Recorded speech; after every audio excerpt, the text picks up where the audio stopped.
Ô, João, Oba, tudo bem? beleza? E aí? Legal. E aí, como você tá? Cansado depois de ontem, né? Tá um dia intenso aqui em São Paulo, mas Eu imaginei. interessante de vivenciar. Vamos ver o que próximo domingo vai trazer aí, né? Tá programado o próximo domingo? Domingo que vem tem, acho que um novo ato, é o que eles estão conversando. Estou achando que pela força de ontem, assim, que vai ser uma coisa mais ou menos como foi 2013, assim, eu fiquei um pouco com essa sensação. Claro que é uma projeção, né? Mas eu fiquei um pouco com essa Essa impressão, assim, percepção. sabe? Deixa eu falar boa noite a todas e a todos. A gente já começou papeando. Hoje o Festival de Fotografia de Paranapiacaba vai estar recebendo o Victor Moriyama e vai estar falando um pouco dos trabalhos que ele desenvolve, tem desenvolvido. É que ontem foi, como a gente estava falando, um dia que muita adrenalina. Eu não pude ir, né? Eu tenho algumas questões aqui, estou com meus pais aqui em casa, e eles, então, uma adrenalina assim incrível, né, que eu vi. Por isso que a gente já começou a conversar, né? Eu queria só agradecer, antes de a gente começar, agradecer a equipe do Festival de Fotografia de Paranapiacaba, dos voluntários, que fazem toda a programação, né, a divulgação do que está acontecendo, a gente sempre conversa, e para fazer o festival, né? E a gente tem feito uma série de lives, e se eu soubesse, eu soube agora, né, estava falando com o Vitor agora, se eu soubesse que ele era corintiano, ele teria sido o primeiro a abrir o,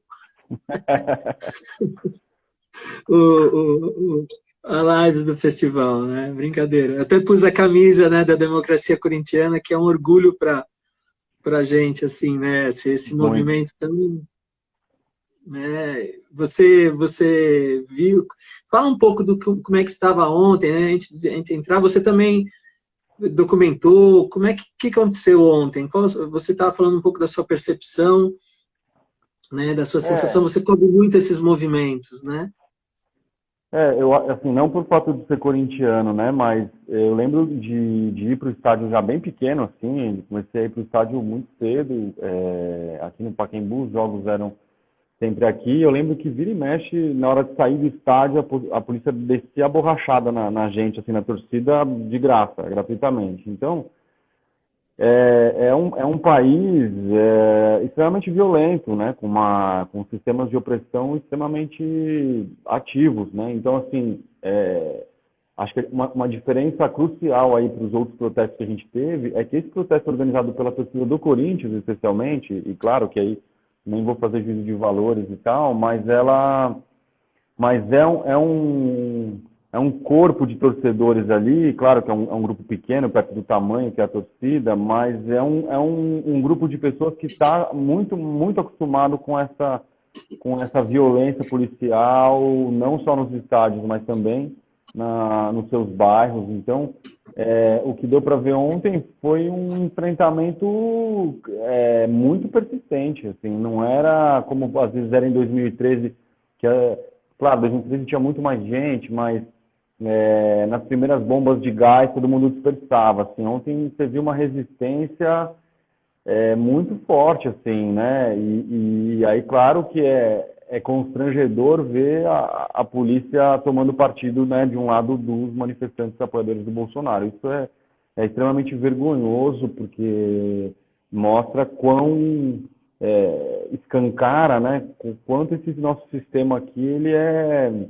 ele é partidário, no sentido de que ele toma um lado, né, que ele foi feito justamente para continuar oprimindo as pessoas que já são, né, oprimidas já historicamente. Então isso é um misto assim de tristeza e revolta, e indignação, assim, né? Porque você vê policial abraçando a manifestante com um taco de beisebol, assim, e se fosse um jovem da periferia com taco de beisebol, ele ia estar abraçando ou ele ia estar colocando o joelho no pescoço, assim? Então, essas cenas não tem como não deixar a gente um pouco revoltado, né? Apesar de ter que cobrir, né? Então,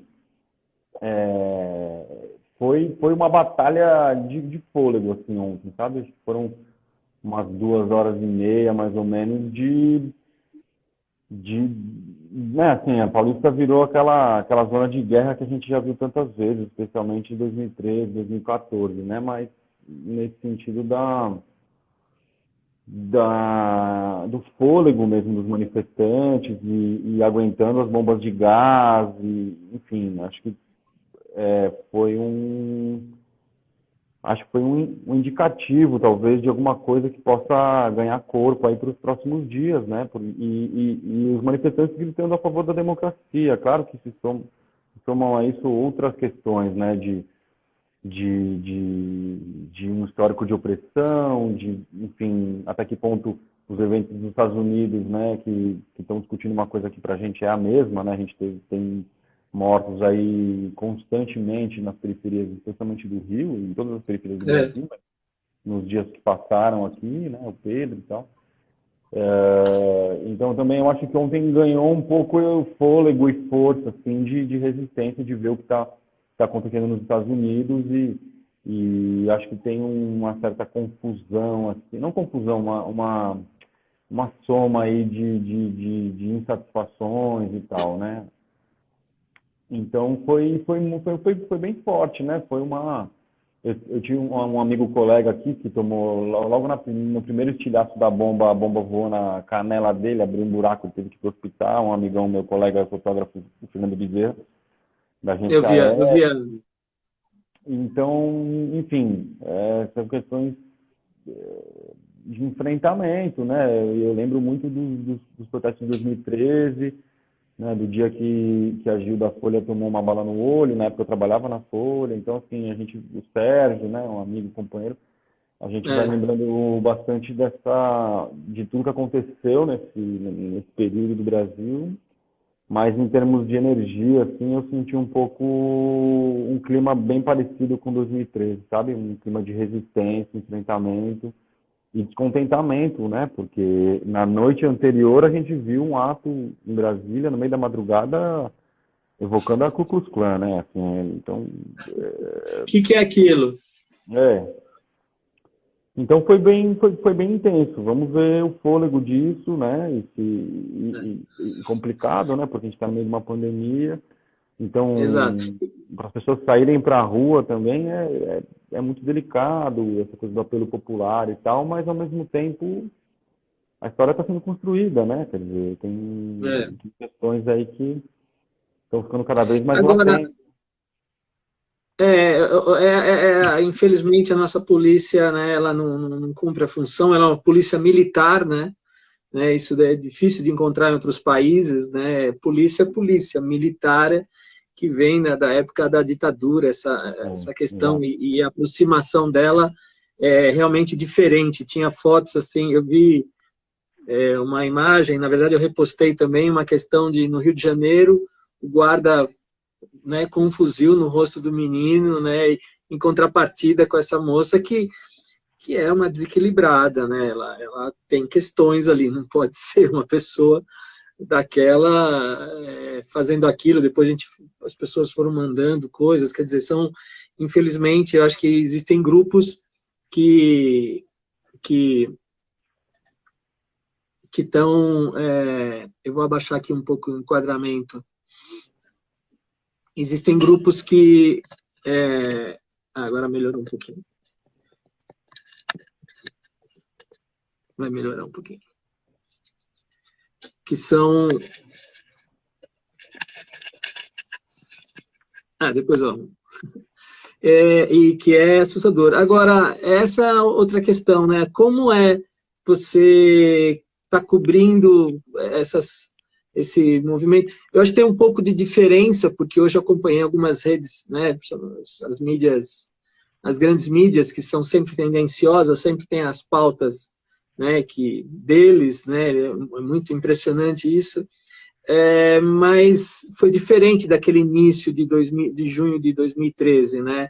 Eu lembro que naquele começo, a própria Folha, na época, ela mostrou, né, baderneiros. Eu lembro que eu cancelei minha assinatura naquela coisa, então colocava baderneiros né, chamava quem estava protestando, e na Turquia eram ativistas, né? Então foi muito interessante, como foi muito...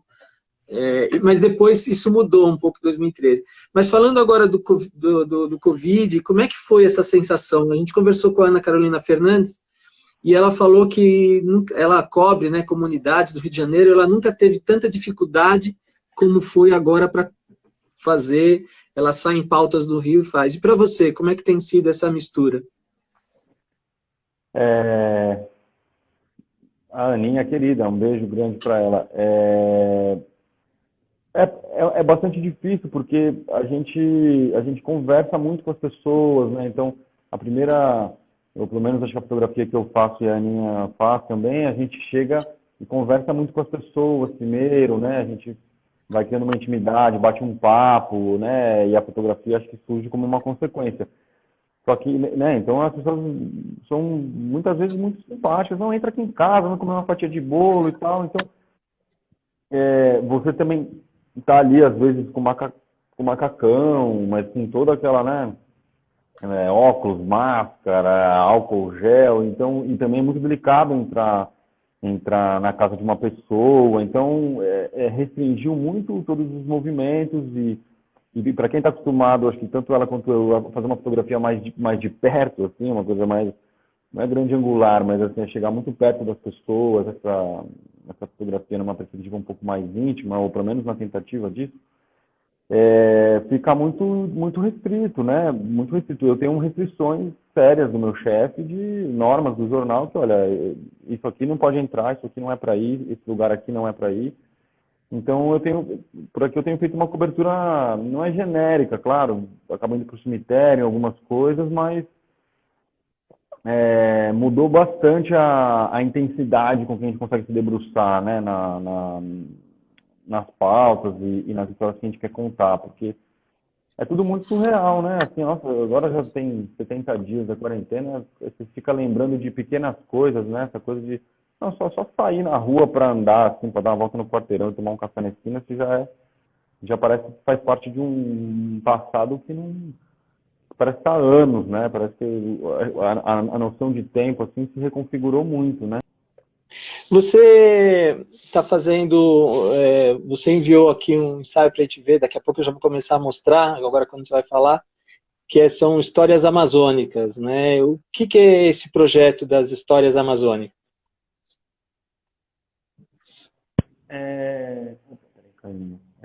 Então, no começo do ano passado, eu vou muito para a Amazônia, assim, sempre que eu consigo, mas eu faço parte de uma comunidade no Instagram que é o Everyday Climate Change, né? Que são vários fotógrafos e fotógrafas ao redor do mundo que trabalham numa documentação de, né, de temas ligados às mudanças climáticas. E aí, diante dessa comunidade, eu falei, pô, a gente tem que fazer uma comunidade semelhante aqui na América do Sul, com pessoas que estejam documentando aí as questões da Amazônia, né? Porque a Amazônia isso sempre foi uma coisa muito tangente para mim. E aí eu decidi criar essa conta e dei uma não, assim, não é que eu dei um pause, mas é que a vida ficou tão corrida, eu dei uma parada, mas foi uma ideia dessa, de virar uma comunidade fotográfica mesmo, no Instagram, onde a gente consiga, né, reunir o trabalho de várias pessoas que contam diferentes aspectos do que está acontecendo na Amazônia. É claro que é um pouco uma espécie de fotoativismo nesse sentido, né? Um ativismo ambiental fotográfico, né?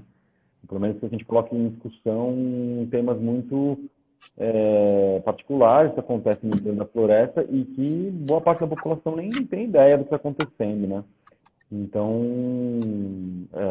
por exemplo, acho que aqui na minha família, no núcleo duro aqui, eu sou o único que fui para a Amazônia e vou várias vezes, né? Então, é um reflexo de um país que conhece um pouco a Amazônia, né? Tem uma visão, às vezes, romântica e tal. E a gente que está acostumado a ir para dentro da floresta e documentar o que está acontecendo, eu acho de extrema importância a gente expor isso para as pessoas para que elas se sensibilizem, porque a floresta está morrendo, né? A floresta a gente está indo de mal a pior. Esse ano a gente vai ter uma situação de queimadas provavelmente pior do que foi ano passado. Ano passado já foi muito forte, né? Então, é a nossa luta aqui, né? A bandeira que a gente levanta no sentido que a floresta fique em pé, né? Então, Histórias Amazônicas, ele nasceu lá no começo do ano passado mesmo, assim, depois que eu acho que eu tinha voltado de uma viagem para lá, e aí decidi criar esse projeto. Eu vou dar uma retomada aqui, tem umas.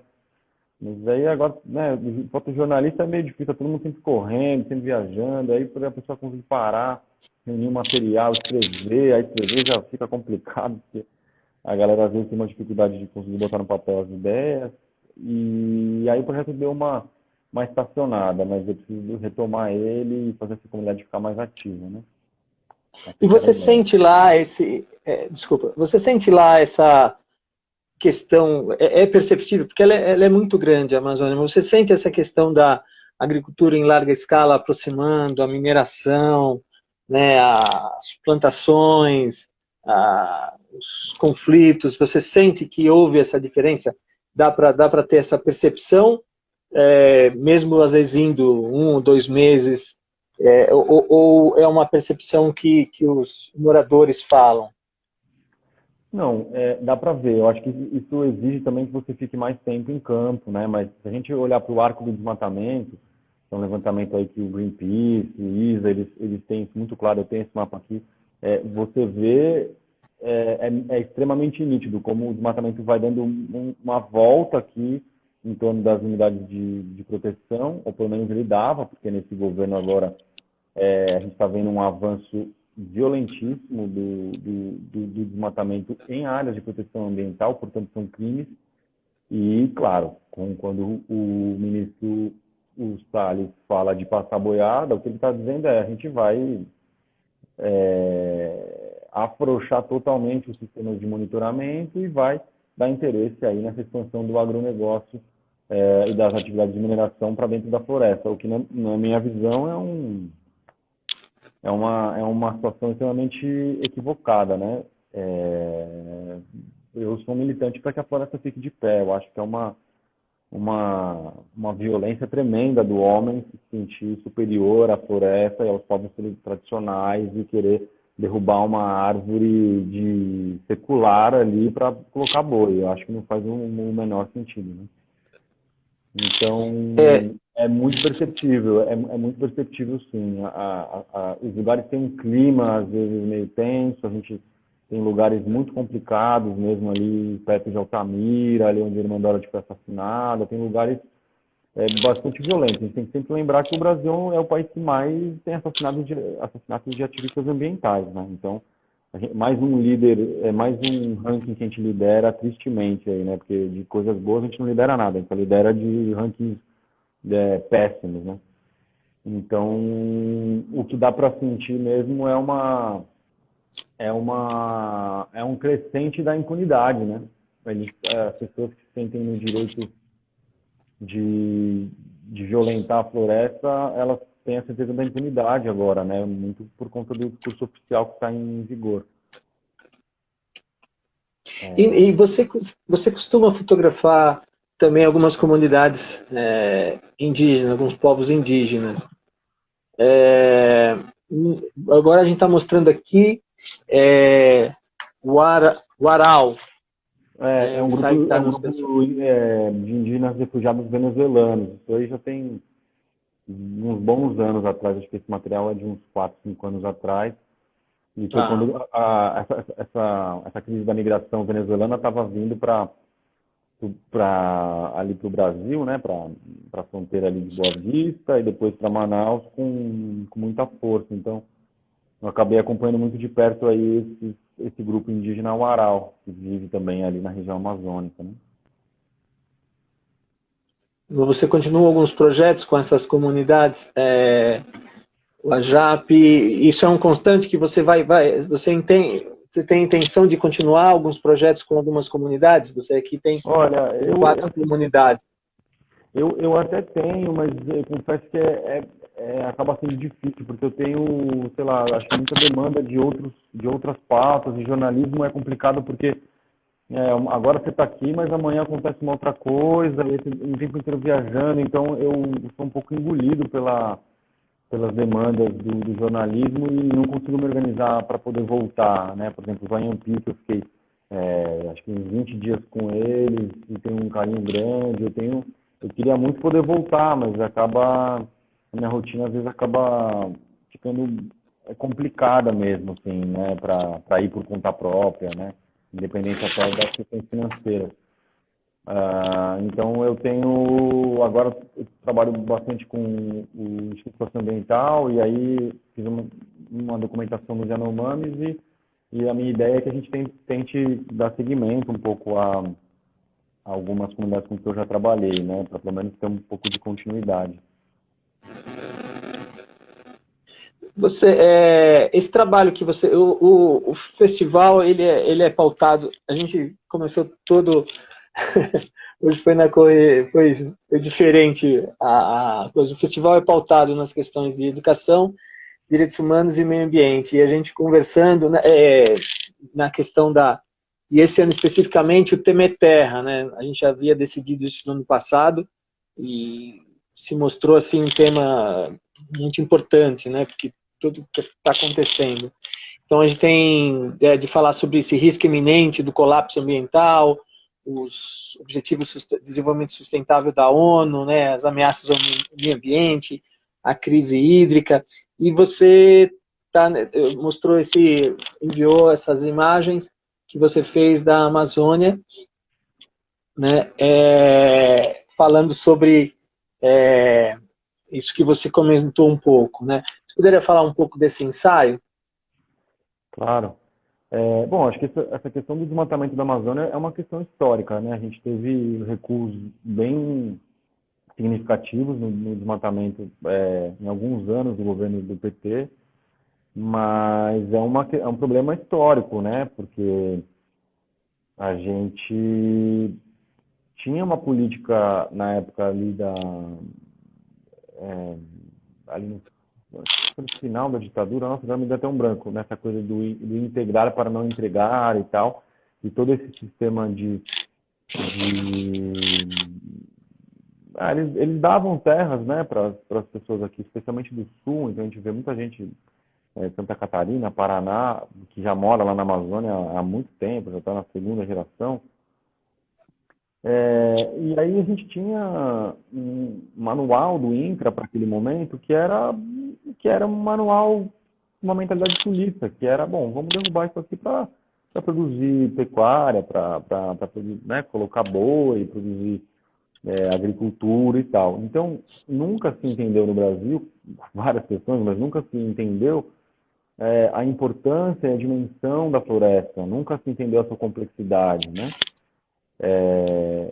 E é uma pena, porque a gente tem hoje, especialmente, pesquisadores incríveis, com projetos maravilhosos, né? O Carlos Nobre, a gente tem vários cientistas super renomados lá fora e com projetos super importantes numa perspectiva da economia verde, de manutenção da floresta de pé e geração de renda, enfim, as instituições também, as ONGs que trabalham lá, também tem esses projetos, o ISA mesmo tem vários projetos muito interessantes de agricultura da própria floresta, então, e trazer para os mercados aqui do sul esses produtos, como, sei lá, cogumelo Yanomami,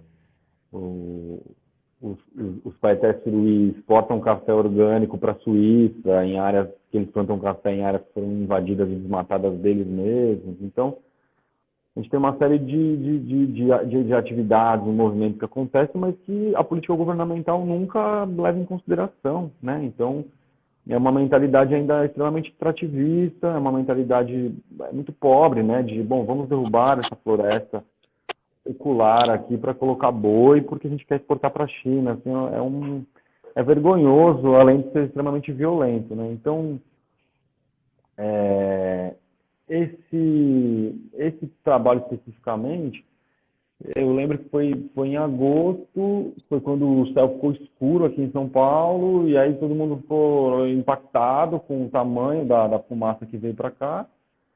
Na mesma hora eu liguei pro meu chefe do Greenpeace e falei, cara, a gente tem que ir para lá agora, vamos lá. Ele falou, nossa, bom você me ligou, porque eu já tava para te ligar, você pode pegar um voo para Manaus amanhã cedo? Eu falei, posso. Eu falei, então tá bom, se prepara que a gente vai pegar um voo amanhã cedinho para Manaus para já ficar sobrevoando as áreas. Aí, e eu já tinha um trabalho para o jornal, acho que, sei lá, uns 10 dias ali na frente, que já estava marcado fazia tempo, numa comunidade indígena, justamente para falar de desmatamento e como eles estavam, eles mesmos fazendo justiça com as próprias mãos, fiscalizando as áreas desmatadas, porque, né, aquela queixa eterna, a gente leva para os órgãos competentes, eles fazem muito pouco, aí, né, acabam não prendendo as pessoas, não conseguem fazer uma investigação, então a gente já esbarra num problema grave, que é o problema do sucateamento dos órgãos fiscalizadores. Então, se a gente não tivesse dinheiro de fora para comprar gasolina, para vários itens básicos, como barco, o governo brasileiro não tem esse dinheiro. Então, esse dinheiro vem de vários programas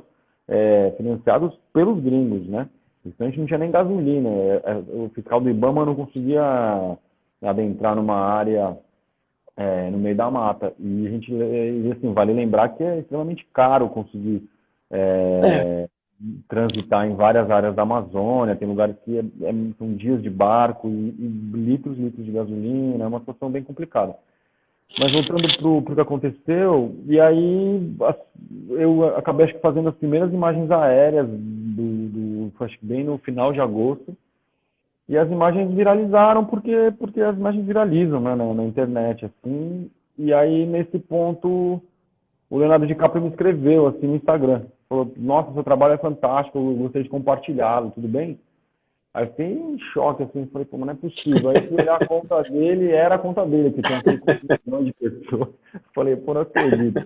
Aí logo ele deu um seguir, assim, eu falei, pô, o cara tá me seguindo, não é possível. E aí ele compartilhou essa foto, e depois ele compartilhou mais algumas fotos.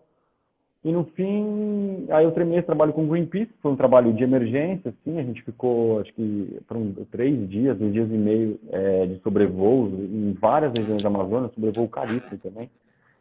Mas a gente conseguiu fazer boas imagens. E aí, como eu já ia né, tinha esse trabalho para o jornal depois de uns 10 dias, meu editor na hora falou, não, já pode ficar onde você está, e pode começar a fotografar.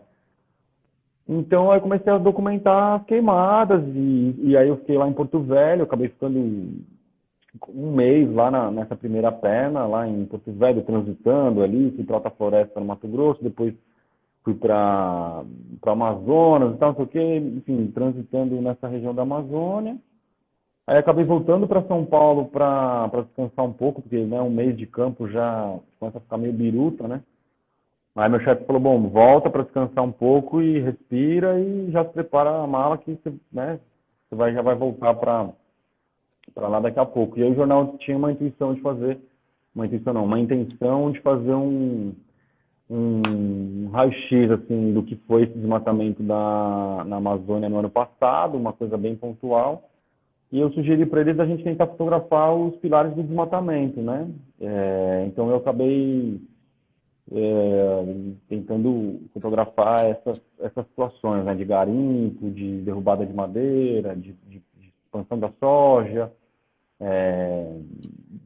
né, expansão pecuária e tal, e acabei conseguindo, enfim, fazendo um trabalho que eles condensaram em 25 imagens, mas que foi um raio-x aí do que aconteceu na Amazônia no ano passado. Esse trabalho foi premiado no Pictures of the Year desse ano, que é o POI, né, uma das premiações internacionais aí, acho que talvez uma das mais importantes que tem aí nesse fotojornalismo global.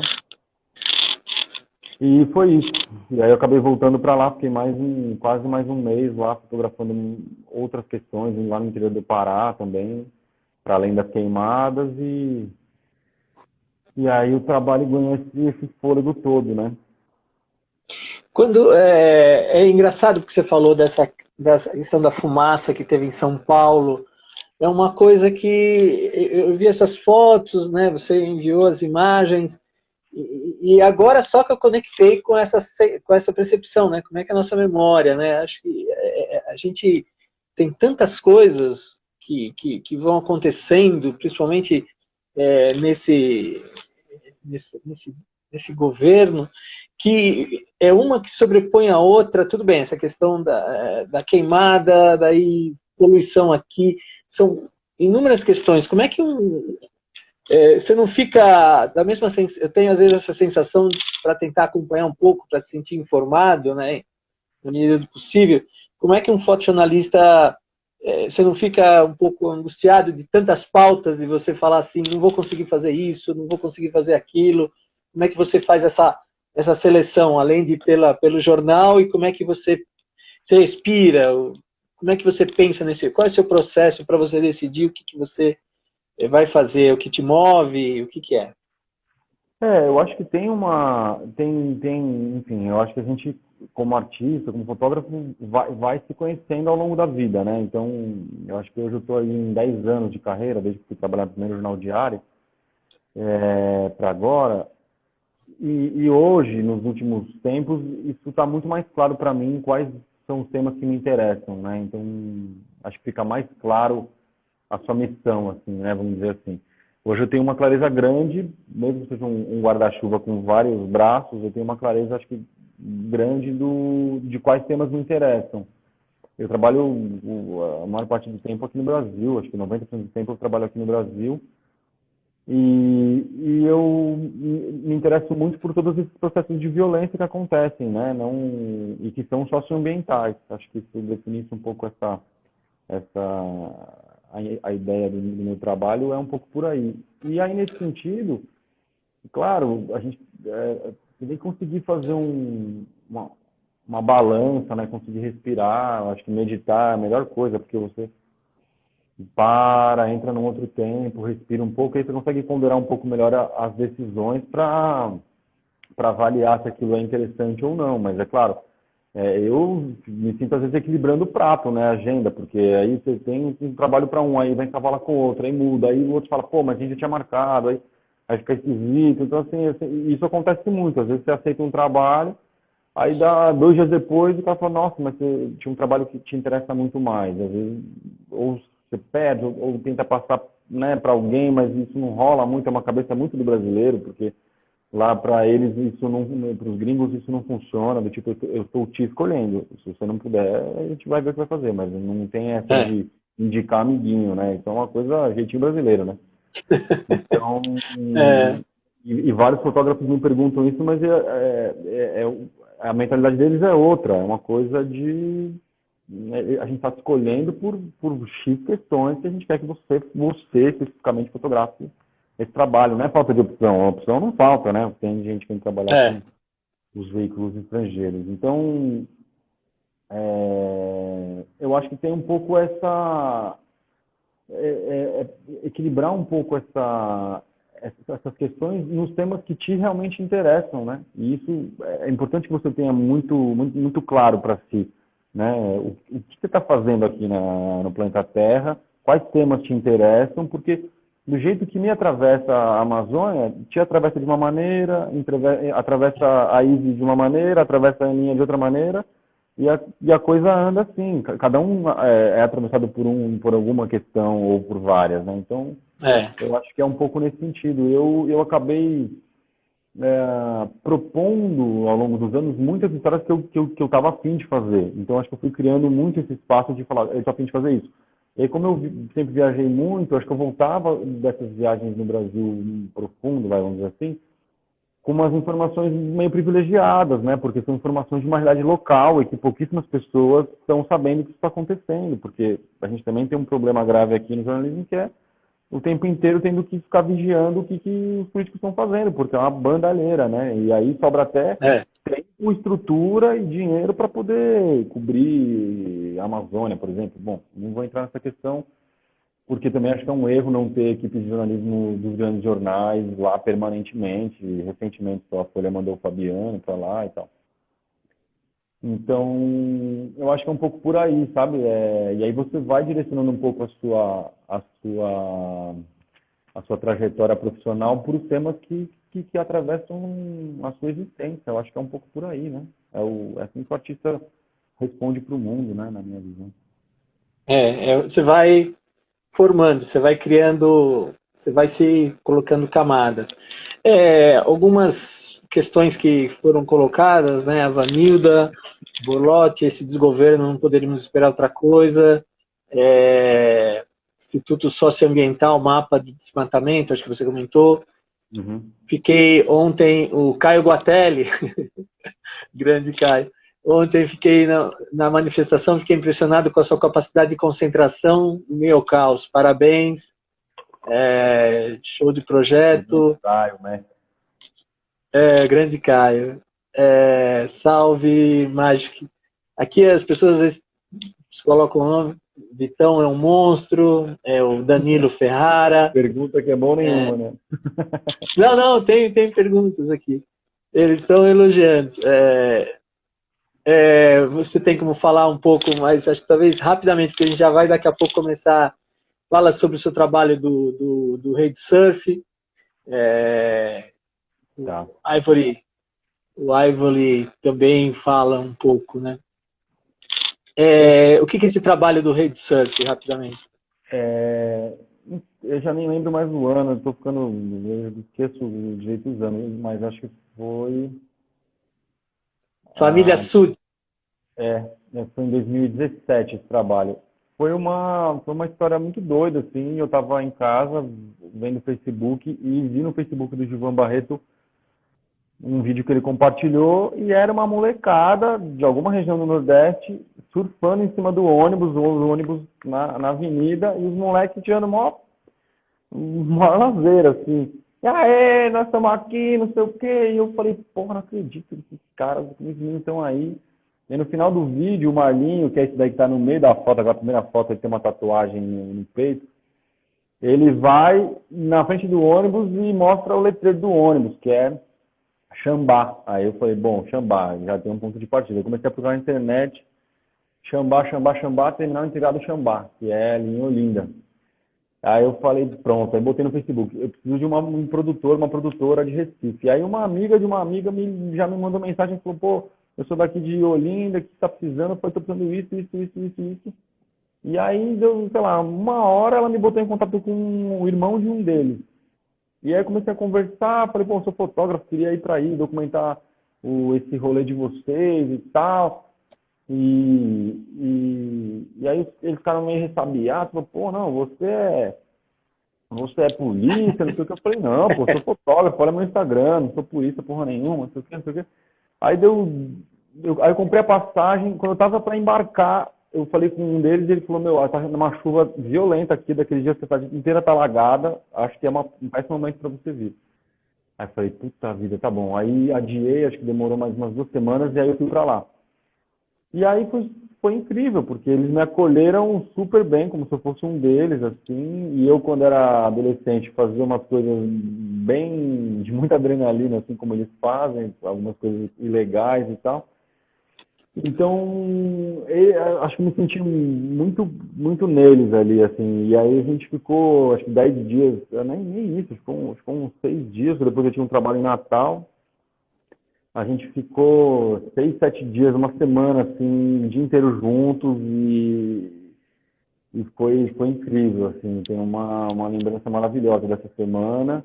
Eu ainda não consegui voltar lá, infelizmente, mas eu falo com eles com uma boa frequência e alguns deles já faleceram nesses poucos anos que a gente passou distante e acho que traduz muito várias questões aí dos jovens da periferia, né? Então, além deles fazerem essa loucura que é o bigu, que é o surf no ônibus, uma coisa que eu nunca tinha visto, já tinha visto em trem com as fotos do Rogério Reis, depois o João Wagner também fotografou aqui em São Paulo, e isso aí a gente até estava meio acostumado, mas no ônibus eu nunca tinha visto, e acho que aquilo me atravessou como uma flecha, que eu vi no Facebook e isso, e falei, eu preciso ir para lá. Aí peguei e fui. E aí, no fim, enfim, o trabalho ganhou 2 prêmios. Eu fiz um vídeo de, acho que 3, 5 minutos e fiz um ensaio fotográfico. Aí eu ganhei 2 prêmios, cada um numa categoria, no POI também, no Pictures of the Year, na versão Latam, né? Com um ensaio e com esse vídeo curto, assim, também. A gente já está... Faltam mais uns 8 minutos, mais ou menos, mas, Vitor, você também... uma questão que não são todos os fotógrafos, né? Ou melhor, são poucos os fotógrafos, você também tem uma coluna, né, no Eu País, né? Você aqui tem, eu vou postar aqui, então você costuma fazer as suas, os textos, também isso é você que decide, isso é pautado? Bom, eu tô num déficit assim, com o jornal que me dá até vergonha. Ontem no protesto encontrei a Carla, que é editora-chefe, e me dá até vergonha, mas como a gente tem uma relação muito Eu boa. não devia ter tocado nesse assunto. Não tem problema, mas é que é isso. Não, também. Escrever é um processo difícil para mim, acho que para muitos fotógrafos, acho que conseguir organizar as ideias em um texto coeso e tal, para mim não é uma tarefa fácil. Eu gasto muita energia e gasto muito tempo e, enfim, mas como também eu comecei a fotografar para o país desde que ele nasceu aqui, pô, conheço todos os repórteres, eu sou amigo da Carla, né, sou amigo de vários deles e tal. E aí, na época, e acho que como continua, né, nenhum jornal tem um espaço tão bacana de fotografia, né, a semana que escreve para o Estadão, a gente tem algumas questões, mas na Folha também já não tinha mais, o blog do Daigo, enfim. E aí eu falei, bom, eu acho que é interessante, eu gosto de escrever e tal.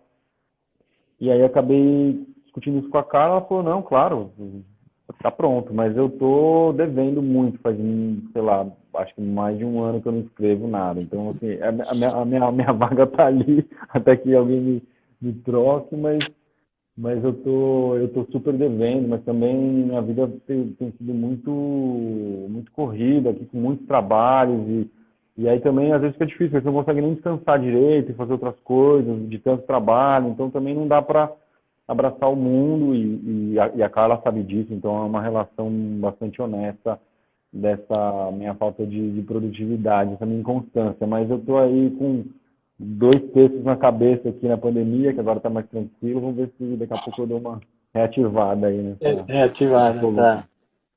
tá. Mas é importante, né, ter essa perspectiva, né, de então, você que cria essas pautas, você que vai É, pensando e sim, vai sim. propondo essa conversa, né, com o jornal, É, e é muito importante a gente ter o El País, né, com várias ótimas colunistas, a gente, muitas vezes, alguns anos atrás, né, e eu acho que na época do golpe, eu me lembro de ter que acompanhar pelas mídias internacionais o que estava acontecendo, né? Quando você queria uma coisa mais isenta, né? E o país é, ficou como uma referência.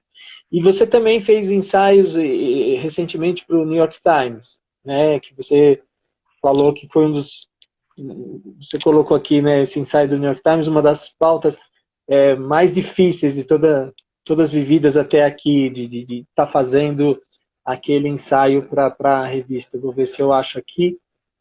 Só deixa eu dar uma observação que as imagens que a gente coloca aqui, elas são... A gente tenta colocar de uma forma só para ilustrar, mas a gente vai fazer o vídeo e a gente coloca, quando a gente colocar no site do festival, a gente vai colocar com as imagens no tamanho certo de todas as formas, da forma correta, né, sem fazer nenhum corte, avisar o público. E como foi aquela pauta para o New York Times?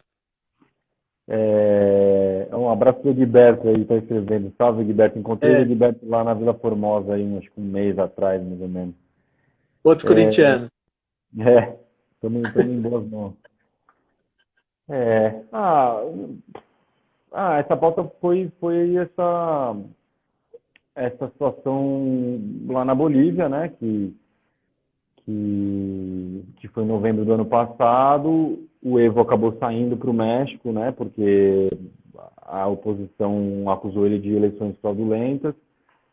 E aí o país inteiro começou a eclodir em protestos, né, porque o Evo tem uma base de apoiadores muito grande, né, um líder populista. E aí nisso, quando o Evo foi para... Os protestos estavam ficando muito intensos na Bolívia, não só em La Paz, mas em outras cidades. Meu chefe falou, pode pegar o primeiro avião e vai para Cochabamba. E aí eu acabei indo para Cochabamba, já tinha um fotógrafo e um repórter do jornal lá em La Paz, e as coisas estavam muito intensas de protestos mesmo, violentos e tal. E aí né, imagina, ali em Cochabamba, 90% da população é quechua, são indígenas, né, já é a estrada ali para a região cocaleira, é um grupo, né, de pessoas indígenas mesmo. Então, são todos eles apoiadores, né, totalmente ali do Evo e tal. Então, eles foram para a rua, todo mundo, criança, idoso, jovem, em todas as idades, tinha gente na rua fazendo protesto, pedindo para que o Evo voltasse. E eles acusavam muito a imprensa local enfim, mancomunada com o que eles classificavam como golpe, né?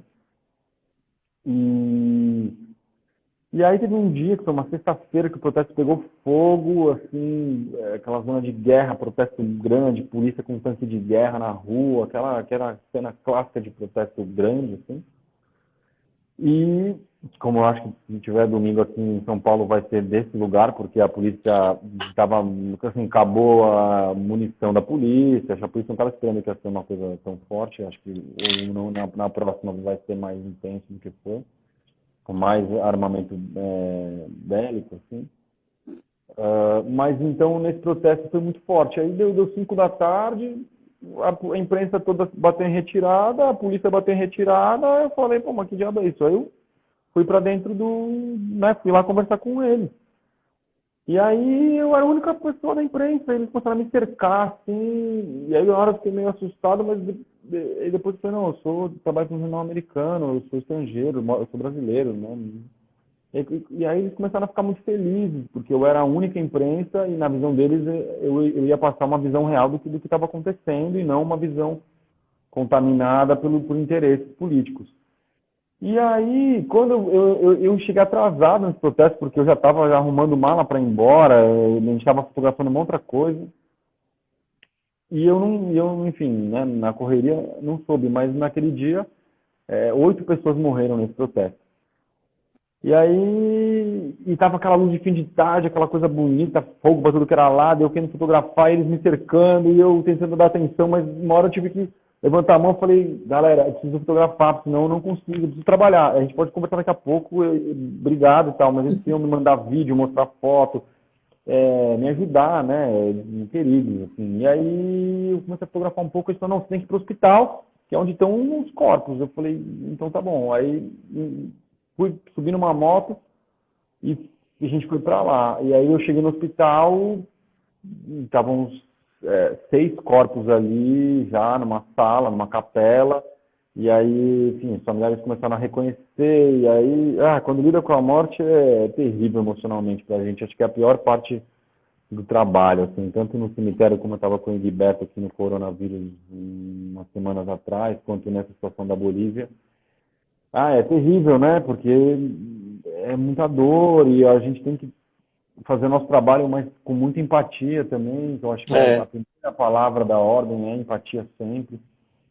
E aí eu acabei fotografando, eles foram velar os corpos no meio da estrada, assim, tipo, tinham milhares de pessoas, quilômetros e quilômetros de pessoas, assim, todos eles, todos indígenas, com as roupas todas